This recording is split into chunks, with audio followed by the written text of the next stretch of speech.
역대상 14번째 말씀, 고난의 예방접종이라는 제목을 가지고 말씀을 나누겠습니다. 모든 믿는 사람들이 하나님의 축복 가운데 살고 하나님의 능력으로 지키시는 삶을 살고 싶지 않은 사람은 없을 것입니다. 기도할 때마다 응답해 주시고 아주 작은 순간조차 하나님께 응답받고 형통의 삶을 산다는 것은 아마도 믿는 사람은 누구나 그런 마음을 가질 것입니다. 살아가면서 하나님과 동행하는 삶을 산다는 것은 믿는 자들에게 가장 큰 축복이라는 것이죠. 하지만 우리의 삶이 항상 이 평탄한 삶을 살고 있지는 않습니다. 믿는 사람들도 고난에 처하기도 하고 어려움을 당하기도 합니다. 독감 예방접종을 왜 합니까? 독감이 걸릴 수도 있기 때문에 미리 예방접종을 하게 되는 것입니다. 예방접종을 맞는 것이 혹시 걸릴지도 모른다는 이유에서 맞는데 사실은 맞고 나서 언제 감기가 왔는지를 모를 정도로 그냥 훅 지나가는 거예요. 감기가 왔었나? 독감이 지나갔나? 이런 생각이 들 만큼 때로는 이 접종을 꼭 맞아야 되나? 이런 생각도 듭니다. 왜냐하면 자신에게 이 독감이 다가오지 않았기 때문에, 독감으로 어렵지 않기 때문에 그렇다는 것입니다.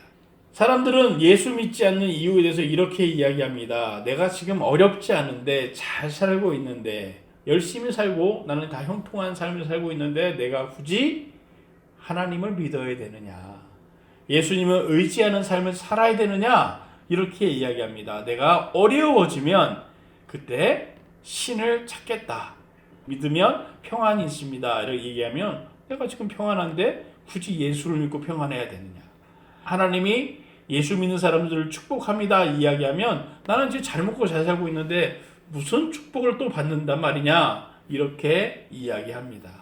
정말 솔직하게 나는 지금 예수 믿을 생각이 없다, 이렇게 이야기합니다.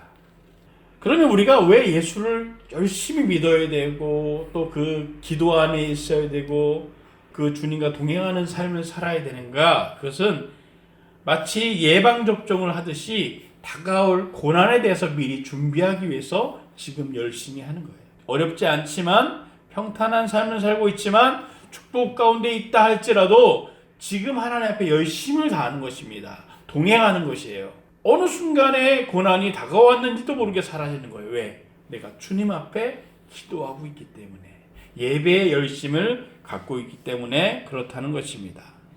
그래서 우리는 평안할수록 더 하나님께 기도해야 돼요.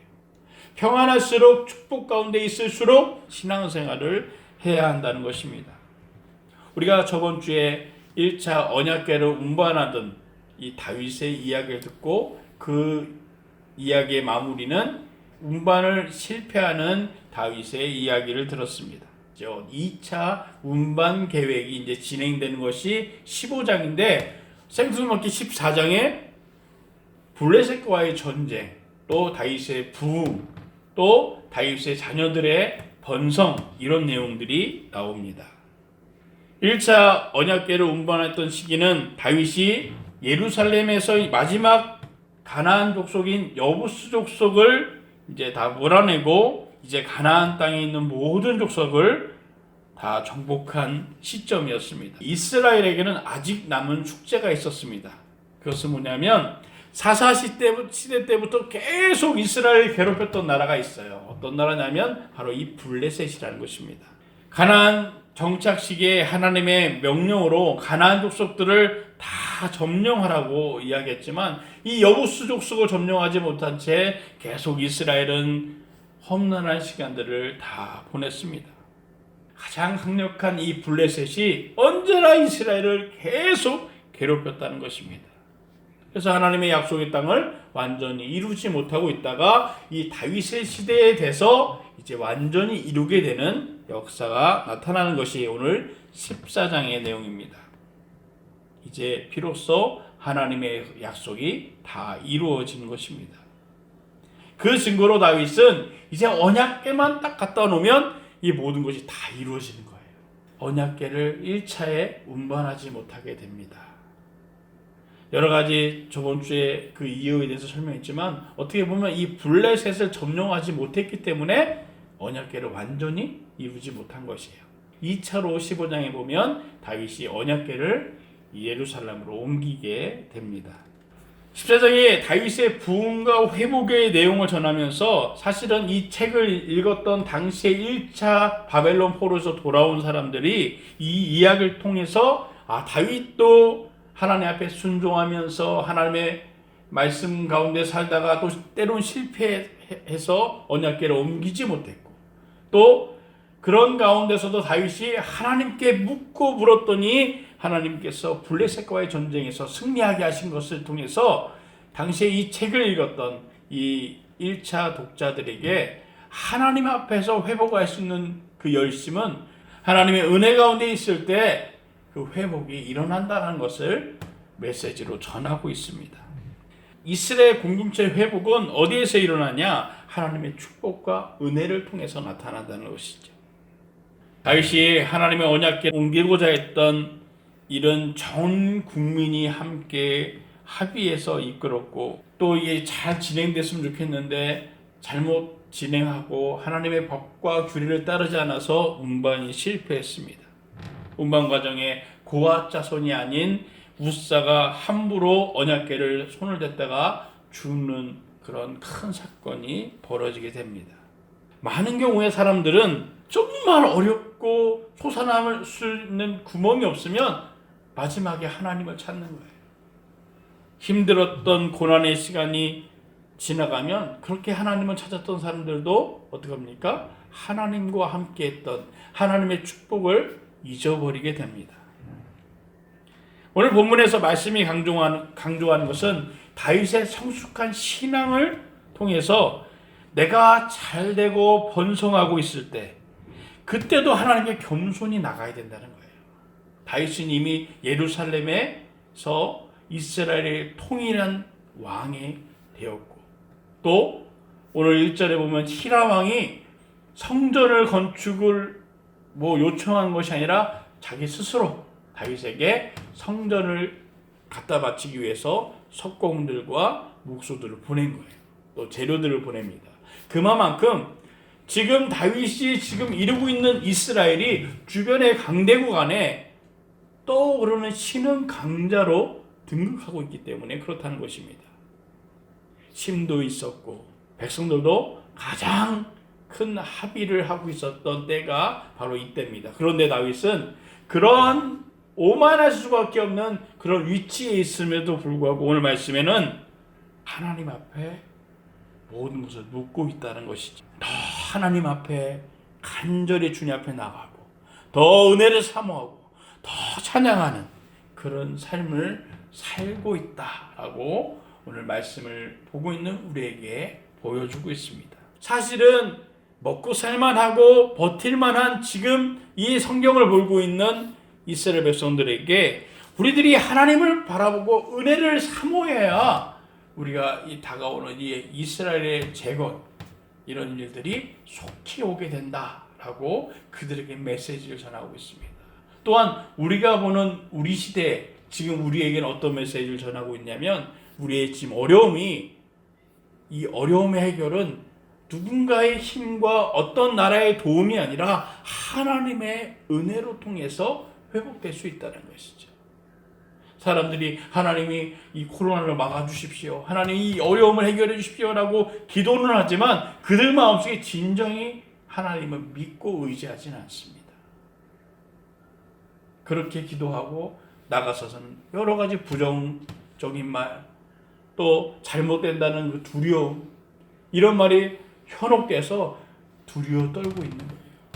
3차 대유행은 오면 어떡하지? 혹시 저 사람이 코로나 걸린 사람은 오면 어떡하지? 기침만 해도 사람들이 벌벌 떠는 거예요. 서울은 이미 사람들이 너무 코로나에 아주 그냥 노이로제 걸려갖고 심지어 성경책을 들고만 것도 사람들이 다 도망간다. 우리가 하나님의 은혜 가운데 살고 주님이 나와 동행하신다고 믿는다면 정말 우리가 바라봐야 될 것은 무엇입니까? 부정적인 상황이 아니라 하나님을 끝까지 바라봐야 된다는 것이죠. 오늘 3절부터는 다윗의 여러 첩들과 또 많은 자녀들을 소개하고 있습니다. 사실은 이 당시에 고대 근동의 이 다윗 시대에는 자녀를 많이 낳고 아내가 많으면 정말 축복의 사람이었어요. 그런데 하나님께서는 이 일부 다처제 이것을 격려하진 않았습니다. 그것이 축복이라고 말하지 않았어요. 하나님께서 허락한 것은 일부 일처제의 가정이었어요. 나중에 이 많은 아내들로부터 낳은 자식들이 다윗의 근심거리가 됩니다. 형제들 가운데 서로 죽고 죽이는 분쟁이 일어나고 그로 인해서 정말 누군가 죽는 비극적인 상황이 일어나게 됩니다. 그리고 이어지는 그 말씀이 블레셋과의 전쟁.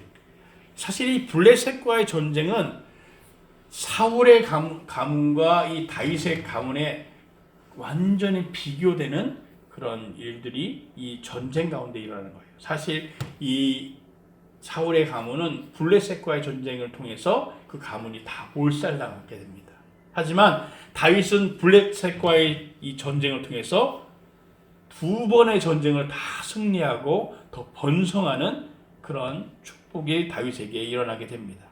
블레셋은 다윗이 이스라엘이 왕이 됐다는 소식을 듣자마자 다윗이 더 강해지기도 전에 저 싹을 꺾어야 된다 이런 생각으로 일어나서 다윗을 향해 달려오게 됩니다.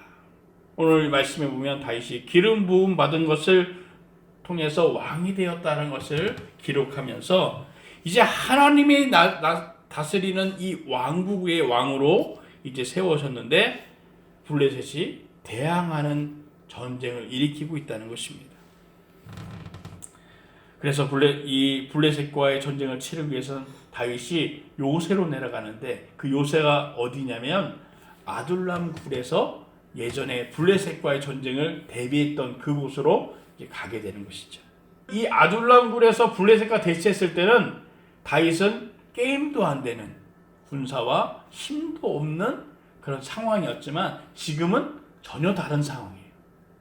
큰 힘과 능력과 또 자존감도 상당히 높아져 있는 상태로 아둘람 굴에 있는 것입니다. 그러면 다윗이 이제 이스라엘 왕이 돼서 블레셋과 딱 앞에 두고 있을 때 아마도 우리 같으면 우리의 역사적인 상황을 보면 블레셋의 장수야 나와라 이렇게 하고 싸워야 될 것 같은데 오히려 다윗은 더 하나님께 납작 엎드리는 거예요. 그러면서 하나님께 기도합니다. 하나님, 내가 저 블레셋을 싸워야 하겠습니까? 하나님 싸우려 하는데 나을까요 말까요? 이것이 아니라 아예 이 전쟁은 주님께 있습니다 라고 고백하는 것이죠. 다윗에게 싸우러 나가라. 내가 블레셋을 내 손에 붙이리라. 이렇게 약속을 하십니다. 아둘람 굴에서 블레셋이 이리로 오면 일로 막아야지. 이런 방비의 대책을 했다면 하나님의 명령을 듣자마자 침략해오는 블레셋을 향해서 달려나가고 있습니다. 바알 브라심 그것을 이렇게 다윗은 의미하고 있습니다. 뭐라고 얘기하냐면 여호와께서 본물을 터뜨려 물이 쏟아지듯이 내 손에 내 원수들을 치셨다. 다윗은 이긴 전쟁을 하고 있어요. 그 누가 나를 막으랴. 이렇게 믿음으로 나아가고 있습니다. 군대의 통수권자이고 이스라엘 왕이었지만 자신이 명령을 내리지 않고 하나님의 명령을 기다리고 있습니다. 그리고 그 명령을 듣고 바로 순종하면서 나아갑니다. 그때 하나님은 다윗을 통해서 승리를 얻게 합니다. 다윗이 두려움을 극복하기 위해서 사실은 언약궤를 시급히 옮기려 했습니다. 하나님께 묻고 내가 이 왕이 되는 것도 또 앞으로 이 나라를 다스려야 하는 모든 지혜도 하나님께 구하기를 원해서 사실은 언약궤를 빨리 옮기려 했던 거예요. 전쟁 앞에 있는 다윗은 언약궤가 없음에도 불구하고 하나님께 묻고 있습니다. 그리고 하나님께서 언약궤가 없음에도 불구하고 제사를 드리지 않았음에도 불구하고 하나님은 이 다윗에게 응답을 하십니다. 하나님은 공간과 제약이 없으심을 오늘 다윗에게 보여주고 있는 것입니다. 시편 6편의 9절에서 10절에는 이렇게 고백을 합니다. 여호와께서 내 간청을 들으시고 여기서 내 기도를 들어주시니 내 모든 적들이 두려워하며 부끄러움을 당한 후 곧 물러가리라. 이미 다윗은 하나님께서 기도하실 때 모든 기도에 응답하신다는 것을 믿고 나아가고 있습니다. 우리가 어려운 상황에서 믿음을 가지고 기도할 때 하나님은 우리의 기도에 응답하십니다. 믿음으로 기도해야 돼요. 하나님 도와주시면 감사하겠습니다. 이렇게 기도한 게 아니라 하나님은 반드시 내 기도에 응답하십니다. 이 믿음을 가지고 기도하면 반드시 하나님은 그 기도에 응답하신다는 것입니다. 하나님은 우리의 상황과 처지를 이미 다 아시고 있습니다. 어쩌면 아직 교회에 나와 기도할 수 없는 상황을 아실 수 있어요. 어떤 자리에 있어서도 우리가 주님 앞에 믿음으로 기도하면 그 자리가 주님과 동행하는 자리인 거예요. 우리가 살다 보면 어쩔 수 없는 상황이 있습니다. 교회에 나와서 담대히 기도하면 기도에 집중할 수 있겠지만 그렇지 못할 수도 있다는 것입니다. 상황을 이겨내지 못하는 순간도 그 믿음도 생기지 않을 수도 있습니다. 그 상황이 되지 않으면 있는 곳에서 하나님께 기도할 때 하나님께서 놀라운 은혜를 주시는 것을 제 삶 가운데 많이 경험하게 됩니다. 하나님은 다윗이 블레셋과의 전쟁에서 이미 승리할 것을 전하고 있습니다. 다윗에게는 언약궤가 없어요. 이미 실패해서 언약궤가 자신 앞에 없지만 그 상황 가운데 간절함을 하나님께 기도합니다. 그때 하나님께서 다윗에게 아주 세밀하게 응답하시는 거예요. 두 번의 전쟁에 걸쳐서 다윗은 대승을 이루게 됩니다. 1차의 전쟁에서 블레셋에서 허둥지둥 도망가게 됩니다. 자신들이 전쟁을 이기기 위해서 가져왔던 우상을 버리고 하게 됩니다. 다윗은 그 우상들을 모아다가 태우라고 명령을 내립니다. 블레셋이 가져온 우상이 자신을 지킬 수 있다, 끝까지 지킬 수 있다는 믿음이 없었다는 것입니다. 급박한 상황이 되자 우상을 버리고 도망가게 된 것입니다. 사람들은 하나님 외에 여러 가지 미신이나 여러 다른 종교를 가지고 있습니다. 하나님을 믿는 기독교도 하나의 종교라고. 하지만 그들이 정말 이 블레셋처럼 위기의 순간에 닥칠 때 어떻게 하냐면 그들이 평생을 믿었던 것을 버리고 도망가게 되는 거예요. 결국 그 안에 불신이 있는 거예요. 위기가 닥치게 되면 블레셋처럼 다른 종교를 갖고 있는 사람들은 미련 없이 버리게 됩니다. 사람들이 믿는 종교는 결국 자신들이 두려움을 어떻게든 극복하기 위해서 그것을 가지고 있을 뿐이지 진정 그 종교를 믿고 있지는 않습니다. 많은 사람들이 오랫동안 종교에 심취했던 사람들이 위기의 순간에 하나님 앞에 돌아오는 사람들이 많이 있습니다. 많은 분들이 자신들이 그동안 믿었던 종교가 위기의 순간에 헛된 종교라는 것을 깨닫게 됩니다. 이렇게 이야기합니다. 하나님을 믿었더니 왜 내가 이 좋은 것을 이제야 믿었던가. 하나같이 그런 심취했던 사람들이 주님 앞에 돌아올 때 그 고백을 하고 있다는 것이죠. 오늘 읽었던 14장 15절에 그 말씀에 보면 다윗이 하나님께 묻습니다. 하나님, 이번 전쟁은 어떻게 할까요? 그랬더니 이번에는 좀더 세밀하게 설명합니다. 곧장 올라가지 말고 블레셋 주변에서 원을 그리듯이 뒤를 돌아가서 뽕나무 맞은편에서 공격해라. 그 공격한 시점도 이렇게 이야기합니다. 뽕나무 꼭대기에서 거름 걷는 소리가 들리자마자 싸우러 나가라. 이렇게 얘기합니다. 내가 너희보다 앞서 나가리라. 이길 수밖에 없는 묘수를 지금 이야기하지만 이 전쟁은 결국 하나님이 함께하는 전쟁임을 다윗에게 응답하고 있습니다. 하나님을 믿고 믿음으로 내 마음에 인정하고 입으로 시인하는 순간 하나님은 내 편에 되시고 모든 다가오는 고난에서 승리하게 하시는 거예요. 믿지 않는 자들에게 내가 주님을 바라보고 있으면 주님의 향기가 그들에게 전해진다는 것이에요. 그들 스스로 다가와서 예수 믿는 것을 요청하게 된다는 것입니다. 향기는 내가 다른 사람들에게 뿜어내는 것이 아니에요. 여러분들이 향수 뿌리는 사람들 있잖아요. 향수 뿌리는 사람, 내 향수 뿌렸다. 냄새 맡아봐. 이런 사람 아무도 없어요. 그냥 쑥 지나가잖아요. 지나가면 그 향기가 냄새가 나는 거예요. 저기 무슨 향기네? 이렇게 나는 거죠. 향기는 지나가는 사람들이 맡고 그 향기인 줄 아는 것이죠. 내 애씀을 통해서 내가 무엇인가 하나님의 열심을 가지고 있으면 사람들에게 인정받고 그들이 복음의 향기를 맡는 것이 아니라 내가 하나님을 바라보고 있으면 그 향기가 자연스럽게 믿지 않는 사람에게 나타난다는 것입니다. 이 복음을 전하는 것에 대해서 우리가 되게 힘들어하는 것이 뭔가 그리스도인답게 살아야 되는 것처럼, 그들이 악한 행동을 해도 내가 다 맞아주고 다 품어줘야 되는 것처럼, 자신이 마치 예수님이 된 것처럼 그렇게 살려고 하니까 어때요? 복음을 전하는 것이 힘든다는 거예요. 내가 어려운 상황에서 어떤 상황에도 하나님을 바라보고 있으면 복음의 향기가 그들에게 전해지는 거예요. 나도 저 사람처럼 예수 믿었으면 좋겠다.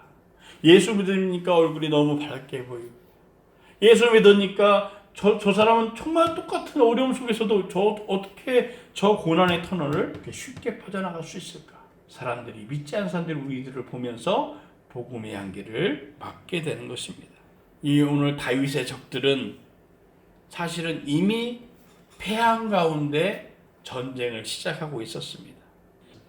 그런 가운데 그들을 바라보면서 저들도 어떻게 싸워야 되겠습니까? 하나님, 저들이 키가 큰 사람이 있는데, 저들의 전쟁 무게가 있는데 제가 이거 어떻게 할까요? 이렇게 묻지 않습니다.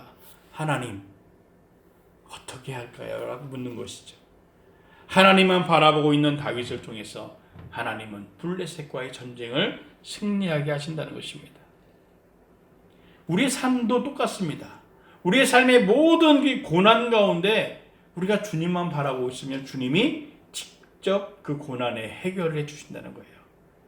우리의 영적인 전쟁에 개입하셔서 우리를 승리로 이끄신다는 것입니다. 다윗이 그랬던 것처럼 우리가 어려운 상황에 하나님의 뜻을 구하고 기도한다면, 순종한다면 우리는 오히려 그 상황을 승리로 바꾸게 될 것입니다. 하나님의 은혜는 내가 막 사모한다고 주시는 것이 아니라 하나님의 말씀에 따라 살고 그 주님 안에서 내가 깊이 묵상하고 주님과 동행하는 삶을 살 때 우리에게 형통의 삶, 은혜를 주시는 것이에요. 말씀에 근거한 순종을 통해서 하나님의 은혜와 축복을 주신다는 것입니다. 베드로전서 5장 6절에서 7절에 이렇게 이야기합니다. 하나님의 능력의 손 안에서 겸손하라는 거예요. 그러면 하나님 겸손한 우리를 높이신다는 것입니다. 겸손이 뭐냐? 7절을 이렇게 이야기합니다. 모든 근심을 주께 맡기는 것이다. 그때 하나님이 우리를 돌보신다는 거예요. 근심을 가지고 있으면서 하나님 앞에 이 문제 해결해 주시면 하나님 어떻게 하겠습니다. 저 문제 해결해 주시면 그때 하나님께 열심히 하겠습니다. 이거는 맡기는 게 아니에요. 하나님을 이용하는 거죠. 겸손히 나가는 것입니다. 오늘 다윗처럼 하나님이 이 전쟁을 해야겠습니까? 어떻게 해주십시오가 아니라 하나님의 뜻을 구하고 있는 것이죠.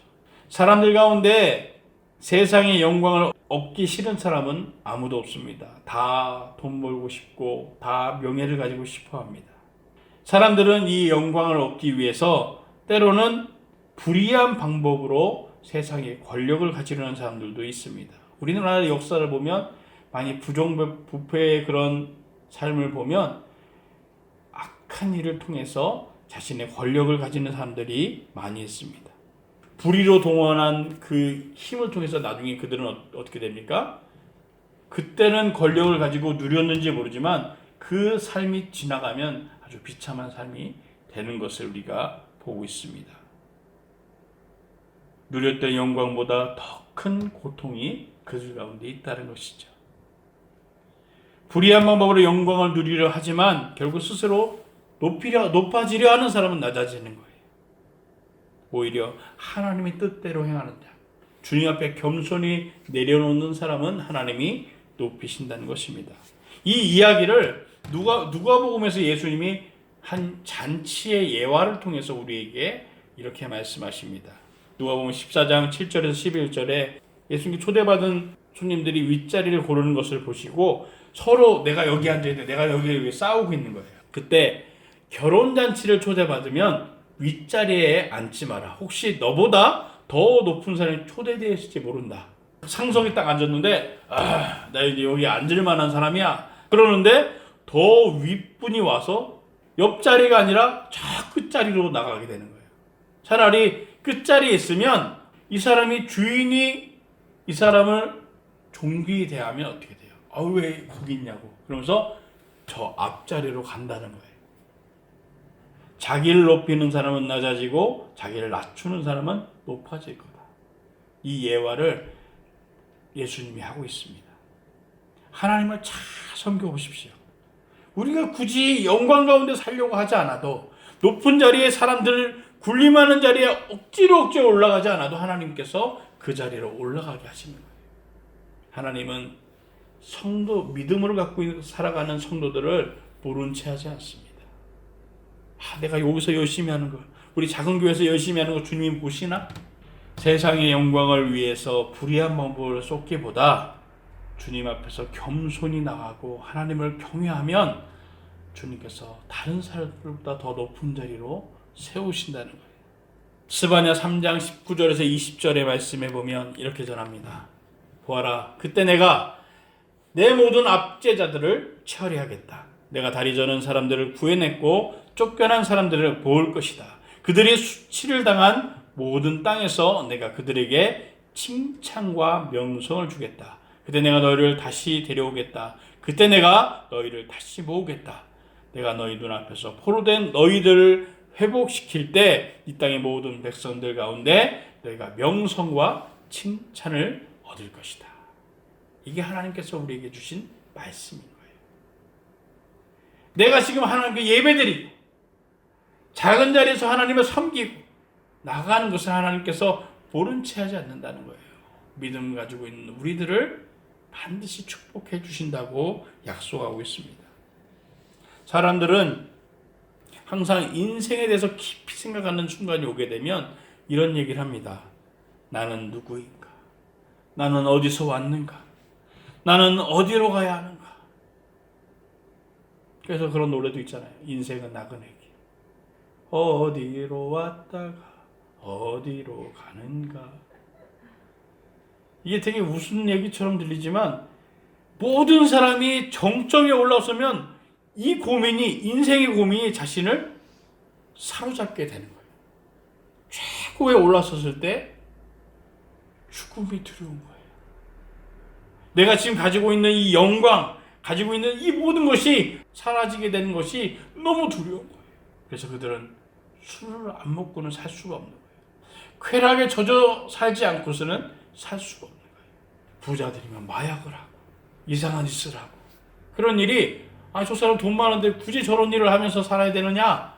그 정점에 이르는 것이 너무 두렵기 때문에 그들이 이 시간을 회피하고자 그런 것들을 선택하게 되는 것입니다. 다양한 분야에 있는 사람들이 이 질문을 풀고자 노력을 하지만 영원한 인생의 수수께끼로 남는 거예요.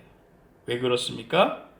그 모든 질문의 해답은 어디에서 찾을 수 있냐면 하나님께 질문을 해야 돼요.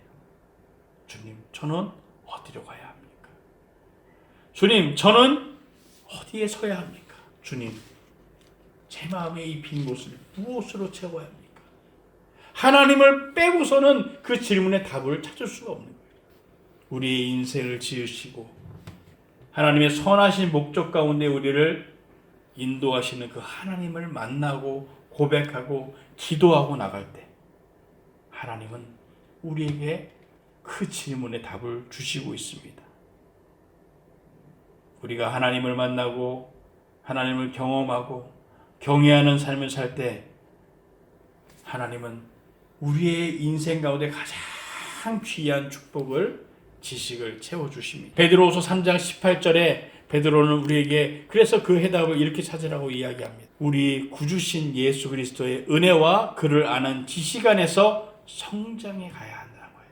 내가 무엇을 찾으려고 노력하는 것이 아니라 그럴수록 마음이 빌수록 예수님에 대해서, 예수님의 은혜에 대해서, 나의 구원하심에 대해서 묵상하면서 그 삶을 채워나가면 내 이 헛헛한 마음, 빈 마음이 채워지게 된다는 것입니다. 우리의 주시며 그 하나님 앞에서 예수님의 마음을 품며 성장해 나갈 때 우리는 인생의 이 질문을, 해답을 찾게 될 것이다. 하나님께서 우리에게 허락하신 축복은 결코 작지 않습니다. 지금 살면서 예배 안에서 기도 안에서 주님과 동행하며 살 때 비로소 우리 삶이, 우리 가정이, 우리의 교회 공동체가 축복으로 채워진다는 것입니다. 이런 사람들이 있을 때 비로소 세상을 구원하는 사명자로 하나님이 쓰신다는 거예요. 창세기 45장 7절에서 8절에 요셉은 이렇게 고백합니다. 형님들의 자손들을 보존하시고 큰 구원을 베푸셔서 형님들의 목숨을 살리려고 하나님께서 미리 저를 보내신 것입니다. 그러므로 저를 여기에 보내신 분은 형님분들이 아니라 하나님이십니다. 하나님께서 저를 바로의 아버지와 그의 온 집의 주인과 이집트 온 땅의 통치자로 삼으셨습니다. 자신을 노예로 팔아버린 형들 앞에서 힘을 갖고 있고 말 한마디로 형들을 다 죽일 수 있는 요셉이 이렇게 고백할 수 있었는가? 그는 하나님께 겸손한 자로 나아가고 있었기 때문에 이렇게 고백할 수 있었던 것입니다. 말씀을 의지하고 우리가 주님 앞에 나갈 때 사실은 그렇게 살고 싶은데 죄의 유혹이 우리를 끊임없이 낮은 자리로, 죄를 짓는 자리로, 죄의 유혹이 산을 넘어야 주님 앞에 나갈 수 있는데 그것이 쉽지 않습니다. 죄의 문제를 적극적으로 대처하지 못하고 때로 묵인하고 용인한다면 그것이 부메랑이 되어서 때로 나를 실패의 도가니로 집어넣게 될 것입니다. 죄의 유혹을 받지 않고 살 수는 없습니다. 사실은 이 땅이 죄의 유혹이 너무 강렬한 거예요. 하나님보다 다른 것들이 더 잘 되는 것 같고 하나님께 올인하고 싶어도 다른 사람들의 말이 더 맞는 것 같이 느껴집니다. 이런 유혹을 이긴다는 것은 참으로 어렵습니다. 그래서 성도들도, 믿는 사람들도 때로는 이런 유혹에 많이 넘어져요. 믿는 사람들이 어떻게 저럴 수 있을까? 저런 행동을 할 수 있을까? 우리는 그들을 욕하지만 사실은 그들도 하나님 앞에 어떻게든 잘 살려고 노력하다가 그 죄의 유혹에 넘어지게 된 것입니다. 결국 우리가 죄의 유혹에 성도들이 넘어지게 되면 우리에게 다가오는 큰 시련과 비극밖에 남지 않는 것입니다. 그래서 사실은 우리가 실패와 고난을 겪지 않으려면 이런 죄의 유혹을 단호히 물리치면 되는 거예요. 하나님 말씀으로 이겨낼 수 있다는 거예요. 예수님도 사단의 유혹을 말씀으로 물리쳤습니다. 그런 수많은 유혹 가운데서 언제나 예수님은 그것을 자신을 쳐서 복종시켰다는 거예요. 어디에? 하나님 말씀 앞에. 내 생각은 이렇지만 하나님 말씀을 보고 주의 말씀은 이렇게 가는 것이 맞구나 라고 순종했다는 것이에요. 예수님은 수많은 그런 시험들을 이겨낼 수가 있게 된 것입니다. 고린도서 9장 25절에 27절에는 경기에 참가하는 사람은 누구나 모든 일에 절제를 합니다. 그들은 썩어 없어질 면류관을 얻으려고 절제하지만 우리는 썩지 않을 것을 얻으려고 절제합니다. 그러므로 나는 목표가 없는 것처럼 달리지 않고 허공을 치듯이 싸우지 않습니다. 내가 내 몸을 복종시키는 이유는 다른 사람에게 복음을 전하고 도리어 나 자신이 버림받지 않기 위함입니다. 아무리 하나님 앞에 헌신하는 사람이 되면 뭐합니까? 말씀을 열심히 읽고 말씀을 줄줄 외우면 뭐하냐? 끝내는 하나님의 심판대로 가는 사람들이 있다는 것이죠. 그래서 우리는 복음을 전하면서도 하나님을 바라보면서 하나님, 저는 겸손한 자리에 있습니다. 부와 명예를 가질수록 기도의 응답을 받을수록 더 하나님의 낮은 자리에 갈 때 죄의 유혹에서 넘어지지 않게 되는 것입니다. 아담이 죄의 유혹을 극복하지 못하고 범죄에서 온 인류가 죄의 멸망 가운데 섰던 것처럼 하나님의 말씀을 가지고 자신에게 다가오는 유혹 가운데서 자신을 복종시킬 때 비로소 우리는 죄의 유혹을 이길 수 있게 되는 것입니다. 시편 119편 10절에서 11절에 다윗은 이렇게 전하고 있습니다. 내 온 마음을 다해 주를 찾았으니 내가 주의 계명에서 벗어나 방황한 일이 없게 하소서. 내가 주께 죄 짓지 않으려고 주의 말씀을 마음에 품었습니다. 끊임없이 수많은 유혹이 다윗에게 있었지만 죄를 범했다가도 하나님 앞에 다윗의 마음에 말씀을 날마다 새겨놓았다는 거예요. 그 말씀을 통해서 다시 변화될 수 있고 회복할 수 있었다는 것입니다. 오늘 말씀에서 하나님의 백성 이스라엘 백성들이 합당한 나라로 세워지는 것은 마지막에 블레셋과 대적해서 승리하는 길이 다윗에게 문제로 과업으로 남게 되었습니다. 우리 성도들도 똑같다는 것입니다. 사단을 뛰어넘어야 되는 거예요. 믿음을 가지려고 하면 사단이 꼭 우리에게 시험을 준다는 거예요. 예배를 잘 드리려고 하는데 꼭 우리 마음속에 계속 악한 마음이 오거나 불편한 마음이 온다는 거예요. 내가 갑자기 불편하고 지금까지 괜찮다가 주 앞에 예배 드리려 할 때 그런 일들이 나타나면 우리가 그것을 뛰어넘어야 된다는 거예요. 그래야 하나님의 축복 가운데 설 수 있게 되는 것입니다. 시편 83편 2절에서 5절의 말씀에 이렇게 전합니다. 교활한 음모를 꾸미고 숨겨두신 사람들을 치려고 계략을 짠다는 거예요. 그들을 잘라 내 나라가 되지 못하게 하자. 그래서 이스라엘 이름이 다시 기억되지 못하게 하자. 끊임없이 계략을 짜고 반대하고, 하지만 하나님의 사람들은 그들과 대항하면 백전백패하게 되는 거예요. 그들의 계획을 봐고 아무리 계략을 짜도 주님 앞에 있으면 그 모든 계략을 이기게 도와주신다는 거예요. 하나님께 묻는 것이 가장 성공의 삶을 사는 시작입니다. 모든 사람이 성공의 삶을 살기 원하지만 하나님께 묻는 사람만 성공한 삶을 살게 되는 거예요. 묻지 않고 행하는 사람들은 결국 나중에는 실패의 삶을 살게 됩니다. 오늘 다윗처럼 하나님께 묻는 삶을 사시기 바랍니다. 내 생각이 아무리 좋게 보여도 먼저 하나님께 묻는 거예요. 하나님 이걸 할까요? 저거 할까요? 하나님께 묻고 응답할 때까지 기다렸다가 하면 실수가 없는 거예요. 하지만 내가 하나님께 물었으니까 내 판단으로 이렇게 결정하자. 그러면 반드시 우리에게 실수가 나타나게 되는 것입니다. 시편 37편에 성공하는 비결은 하나님을 신뢰하라는 것입니다. 그때 이 땅에서 먹고 마실 걱정이 없게 되어지고 하나님을 기뻐하면 그분이 우리의 소원을 들어주신다는 것입니다. 하나님께 맡기면, 그분을 신뢰하면 모든 것을 다 이루어주신다는 거예요. 그리고 나중에는 어떻게 돼요? 지금은 아무것도 아닌 것처럼 보여도 빛나게 하시고 낮의 해처럼 밝히신다는 것입니다. 이게 바로 선한 싸움이에요. 내가 믿음을 지키려고 믿음 앞에서 어떤 이거를 가지고 사람들과 싸워서 이게 맞다라고 논쟁하는 것이 선한 싸움이 아니라 내 안에서 끊임없이 주를 바라보는 싸움, 내 안에서 계속 올라오는 불편한 마음을 말씀으로 싸워서 이기려는 마음이 선한 싸움이라는 것입니다. 성도는 이 선한 싸움을 할 때 하나님의 축복 가운데 설 수 있게 되는 것입니다. 그때 승리가 보장되는 것입니다. 지금 전력이나 군대의 모습을 보면 다윗의 군대가 질 수밖에 없는 상황이에요. 그런데 하나님 먼저 가서 그들과 대항하시고 그들의 연약한 부분을 다윗에게 지혜로 깨닫게 하셔서 이 전쟁에서 승리케 하신다는 것입니다. 야고보 기자는 마귀를 대적하라. 그러면 너희를 피하리라. 야고보서 4장 7절에 이렇게 전합니다.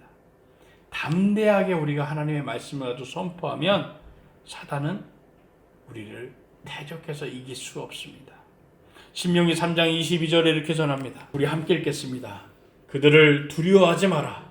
내 하나님 여호와께서 친히 너를 위해 싸우실 것이다. 이게 진정한 고난을 이겨낼 수 있는 예방주사인 거예요. 내가 고난을 이겼던 수많은 경험 때문에 이기는 것이 아니라, 내가 말씀을 줄줄줄 외운다고 이기는 것이 아니라 하나님이 나와 싸워주신다. 이것을 내 마음에 새겨놓을 때 어떤 고난도 다가올 때 이길 수 있게 되는 것입니다. 하나님을 멸시하는 자들, 이 세상에 나보다 더 높인 자들이 많이 있습니다. 우리가 그들과 싸워서 어떻게 이기겠습니까? 우리가 주님만 바라보고 주님께서 나와 동행하신다는 이 믿음을 가지고 나아갈 때 어떠한 고난도 이기는 역사가 일어날 줄 믿습니다. 그 믿음으로 우리가 이 고난을 잘 대처하는 저와 여러분 되시기를 주님으로 축원합니다.